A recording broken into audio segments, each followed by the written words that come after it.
ഒരു ചതിയുടെ കൈകൊടുക്കൽ.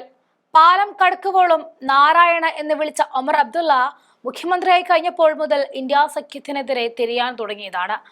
ഇന്നിപ്പോൾ അയാൾ ഇങ്ങനെ കുനിഞ്ഞ് അമിത്ഷായുടെ കാല് നക്കുമ്പോൾ പോലും ഈ ചതി പണ്ടേ ഇന്ത്യ സഖ്യം മുൻകൂട്ടി കണ്ടതാണെന്ന് പറയേണ്ടി വരും.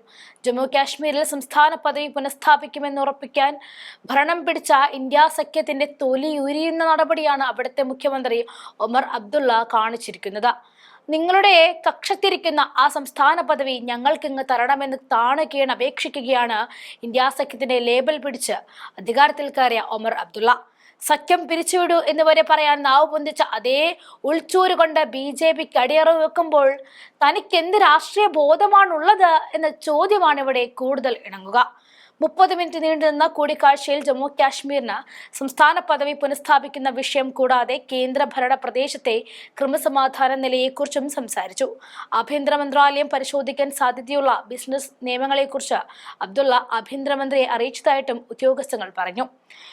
പഴയ സംസ്ഥാനത്തെ 2 കേന്ദ്രഭരണ പ്രദേശങ്ങളായി തരം താഴ്ത്തിയതിനു ശേഷം ക്രമസമാധാനം കേന്ദ്ര സർക്കാരിന്റെ നേരിട്ടുള്ള നിയന്ത്രണത്തിലാണ്.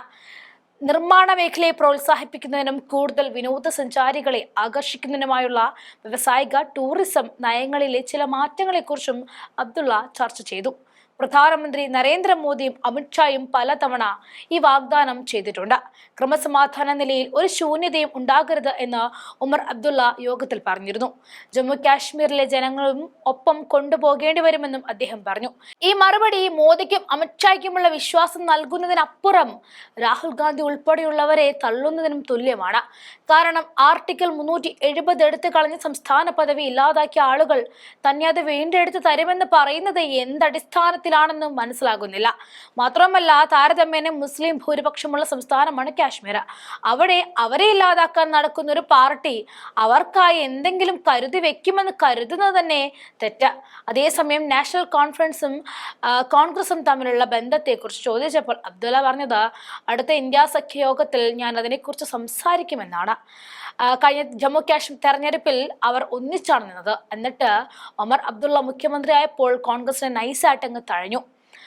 അനാവശ്യമായ വിവാദങ്ങൾ ഉയർന്നു വരും. അതുകൊണ്ട് തന്നെ ഡൽഹി തെരഞ്ഞെടുപ്പ് ഫലത്തെക്കുറിച്ചും അബ്ദുള്ള പറഞ്ഞത് സാഹചര്യം ഇങ്ങനെയൊക്കെ തന്നെയാണ്.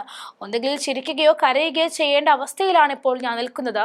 പക്ഷേ എനിക്ക് കരയാൻ ഇഷ്ടമല്ല, അതുകൊണ്ട് ഞാൻ നിങ്ങളെ ചിരിപ്പിക്കുന്നു എന്നാണ് മറുപടി പറഞ്ഞത്. ഇതിൽ നിന്നും കോൺഗ്രസിനോടുള്ള അകൽച്ചയും കൂടാതെ അവരുടെ തോൽവിയിൽ ഒരു അട്ടഹാസവും ഉണ്ട് എന്നത് പുറത്തേക്ക് ഒഴുകുകയാണ്. അമിത്ഷായെ കണ്ടിറങ്ങിയ ഒമർ അബ്ദുള്ളയുടെ വീഡിയോ ദൃശ്യങ്ങൾ കൂടി കാണാം. जम्मू कश्मीर के मुतालिक जब मीटिंगें होती हैं तो इश्यूज तो हैं. जम्मू कश्मीर के स्टेटहुड के हवाले से बात हुई, जम्मू कश्मीर के सिक्योरिटी और वहाँ के हालात के हवाले से बात हुई.